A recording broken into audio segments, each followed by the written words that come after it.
മക്കളാ റാത്തല്ല മാഷാ അല്ലാ ഒരു സൈറ്റിലതാ നമ്മളെ ഏൽപ്പിച്ച് നിശ്ചിത സമയത്തിനുള്ളിൽ ചെയ്തു കൊടുക്കണം എന്ന് പറഞ്ഞ് അതിങ്ങനെ ചെയ്തു കൊടുത്തപ്പോൾ നമുക്ക് നല്ല റാത്ത്, പാർട്ടിക്കാർക്ക് നല്ല റാത്ത്. പിന്നെ അത് അതിൻ്റെ പൊസിഷനൊക്കെ കറക്റ്റ് നിർത്തി.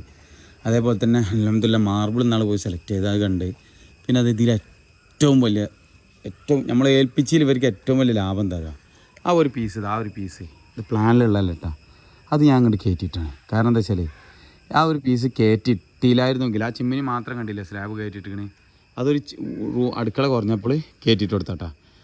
ഈ ഒരു പീസ് കയറ്റിയിട്ടില്ലായിരുന്നെങ്കിൽ ഇന്നത്തെ ഇതിൻ്റെ കോണീൻ്റെ അവസ്ഥ വളരെ മോശമായിരിക്കും കേട്ടോ. ശരിക്ക് ഒരു പ്ലാന് ഒരു ഉസ്താദ് തന്ന്, പക്ഷെ ആ പ്ലാന് തന്ന സമയത്ത് എനിക്ക് ഏറ്റവും വിഷമം തോന്നിയ സംഭവം എന്താ പറയുക, ഈ കോണി നേരെ കുത്തനെയാണ്. ഇപ്പോൾ നോക്കുകയാണെങ്കിൽ എത്ര സിമ്പിളായിട്ട് ആ കോണി കയറി പോണേ. ഇവിടേക്കാണ് ഇപ്പോൾ എത്ര സ്റ്റെപ്പ് കിട്ടി, ഒരുപാട് സ്റ്റെപ്പ് കിട്ടി മാഷാ അല്ലാ.